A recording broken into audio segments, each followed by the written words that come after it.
I'm a first timer and wanted to say I love you and thank you.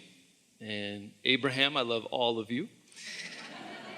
And I'm so grateful for your teachings and for the incredible energy I feel and positivity I feel when I use them, when I'm in the vortex. When you come into the whole of who you are. Yes. When you come into the whole of who you are. Yes. Those teachings and those feelings brought me almost everything I've ever asked for in life. If you look at what I wrote down a few years ago when I started the teachings, almost everything is there. Suddenly, I'm living in Spain with the most amazing girl I ever imagined, and all of that just happened. It just manifested in this extraordinary, literally an explosion of energy. Say it slightly different. And I allowed all of that through my understanding of the way the laws of the universe work. I tended to my vibration, kept my eyes open, and witnessed right before my eyes the receiving of what was formerly an idea in my vortex. Exactly. Yeah. And there are no limits for me. Even more beautiful than seeing it is feeling it. Yes, the feelings that come up when I'm receiving are well, you extraordinary. See, when you come into resonance with your source, you feel what your source feels. You're seeing with your human eyes, but you're feeling with the whole of who you are. Yeah. Rather than ask a question about something negative, I want to play with the idea of my experience. Well, that's good, because if you ask about something negative, then it amplifies that, and that gathers more momentum. So when you talk about what you want, that gathers momentum. It's a more productive use of time, isn't it? Yes. So what I want is for the relationship to be amazing. Ever since I was a kid, I've had this dream, this passion to have the most amazing relationship. And talking about a personal relationship? Yes. With another person? With another person, with my girlfriend. And, yes. In the future, I wanted to have that amazing one-on-one relationship with my wife that would be forever. And the thing that trips you up about that, we talked about this some yesterday and not as much today. And of course, there's no reason that cannot be. We're not trying to discourage you from desiring that. We just want to point out that all of your power is right now. And that when you get too far down the road about something, you see, where your power, hear this, where your power comes from, what your power is, the evidence of your power happening in the moment is the resonance that you feel with your source. When you hook up with your inner being and in that alignment you focus, that is power. And that convergence is all happening in your now. If you get too far down the road about it, then you lose that power because the source within you is so now focused. We came across this word earlier today, and we want to go back to it so that you can feel the wholeness of it and the power of it and feel the feeling of it, the emotion behind it. And that word is convergence. The convergence. And so we often say to you, tuned in, tapped in, turned on. Tuned in, tapped in, turned on. That is convergence. That's convergence with your power. And that convergence happens now. It happens now. You don't have the ability to converge yesterday. And you really don't have the ability to converge tomorrow. You only have the ability to converge now, which means find resonance with a subject with your inner being. Think about it the way your inner being thinks about it. And what you're going to notice is that your inner being is not very interested in looking into the past, in dissecting the past, because when humans do that, they're almost always looking for justification about something, and so you lose your connection with your inner being right away. Your inner being doesn't look forward. Now hear this. Oh. We are so eager to say this to you. We can hardly wait to say it. It's going to take a slight preface so that you'll understand it fully. But when we say to you, what you've been doing is you've been sifting through the contrast of life and throwing your rockets of desire into your vortex, and your vortex becomes a now reality in which your inner being stands. Your inner being stands in now. But that now that your inner being stands in feels to you like future. Because you don't want to call it now until it manifests. Ooh, you get where we're going, don't you? So your inner being is not looking back. Your inner being doesn't really even want to look back as far as what you call now. Your inner being is standing in the now of the vibrational reality and calling you to it. And when you go, then you feel that resonance. You feel confidence, you feel security, you feel love, you feel passion. But if you're standing in an insecure now, trying to see your future, your insecure now won't let you see your future. Can you feel what we're talking about here? So an understanding of where your inner being is. So where is your inner being? Your inner being is consciousness. Your inner being is focused consciousness. And what is the subject that your inner being is focused consciousness upon? Your vortex. And what does your vortex feel like to you? Your future. But what is it really? Your now. It's your now. All of your power is in the now. So as you find ways to think about things like your inner being thinks about things, then you are in perfect receiving mode to where your inner being is. And then and only then can your now become your manifested now. You hear that? Because we are loud.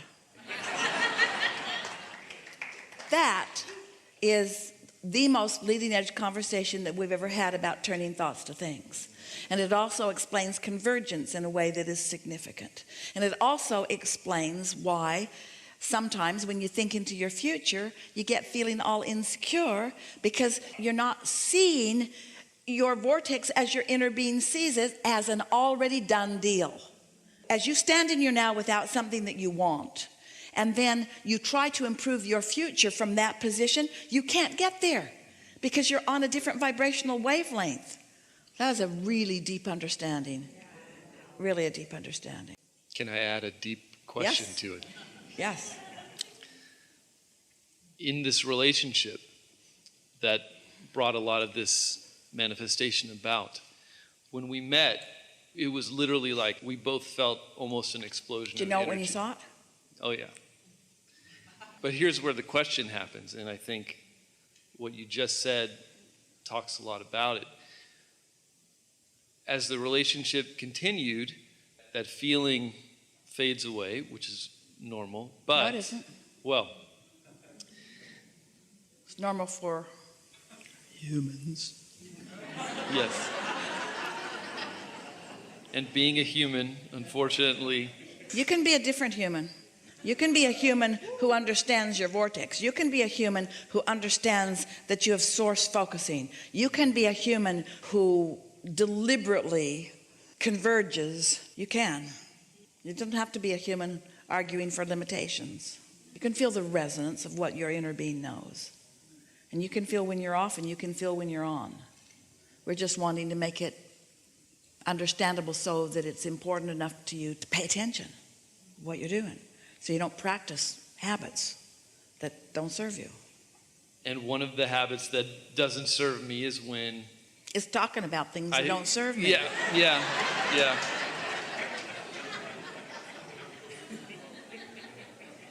Because reality feels emphatic. It feels worth talking about and worth dissecting. And even though you can feel it's off, you sort of want to explain it, don't you? As I'm moving into the future of the vortex. All right, we'll stand over here to represent it. We're standing right in the middle of your vortex. What do you want to say to us about your vortex? I'm going there. I'm coming to you. But better get there quick. If she is resisting and not really wanting to come with me, none of your business. Because your alignment is about your alignment, and you're bringing something forward into the conversation that really matters. Because most people, because they can see the other person, will give more credence and more attention to trying to converge with that than converging with this, even though that is in here. And when you converge with this, you get that too. The way that we've been explaining this before is almost all humans are trained by the humans who came before to want to please them. So if someone is holding you, another human is holding you as their object of attention, and they are adoring you, it feels good to you and you want more of that. And then if they get distracted, or if something else gets their attention or whatever, and they take their attention off of you, sometimes you can feel sort of let down. But we call that looking for love in all the wrong places. Because if you're looking for it through what is always there for you, then in that alignment, you will be able to find it wherever you go. So ask your question a little more specifically. So I understand that my vortex exists, and I'm doing a good job of step 3, 4, 5, step 3, 4, 5, 3, 4, 5, 3, 4, 5, 3, 4, 5, 5 meaning back in one a little bit, but I get right there. I know what I'm doing. I care about how I feel. I wake up. I get the momentum going. I know which momentum I want to emphasize, desire momentum, and which momentum I don't want to emphasize, doubt momentum. I'm doing a good job of it. I'm feeling better and better. My dreams are coming true. My manifestations are coming out of the vortex into real life. It's evident by those who surround me, people who are observing me, that I'm doing really well. I feel it often. I have consistently a light heart. I'm happy most of the time. My emotions range from really interested in things to really happy about things to really playful about things and really fun about things and really passionate about things. I have this range of emotions that all feel so good, so good, so good. Occasionally dip, but not very much of that. And there are other people in my life that don't maintain that like I do. And the true understanding or test, we don't like that word very much, the true test of my alignment, my true understanding of whether I really am in that place of compassion rather than empathy, is that I know what I know and I feel what I feel, and while I'm observing others who don't feel the same, what they feel isn't causing me to drop in my vibration. I can maintain how I feel no matter what they're doing. That really is living happily ever after. And the one who is not having empathy often feels misunderstood. And they will want to talk to you until you join them in an understanding place. And there's a tendency to go there and then resent being there, and then this gets all messy. That's where I am. Then this gets all messy. But if you don't go there because you've practiced ahead of time, if you don't go into empathy, you stay in compassion, then in this true love that you have found, there will be a gradual rising of the vibration of the other. It's just the way that it works. And if it doesn't work out that way, it's not any of your business. But you don't know until you stay there and see what happens with the other. Because most of you have never done that test very well because you haven't stayed there. You've met them, it's got messy. You go up, you meet them, it gets messy. You go up, you meet them, it gets messy. You go up, you meet them, it gets messy. You go up, and then you say, this is exhausting. Yeah. And then you say, is it time for me to go? And we say, your choice, we would. Once you know you're there, then everything in your world will rise to converge with you.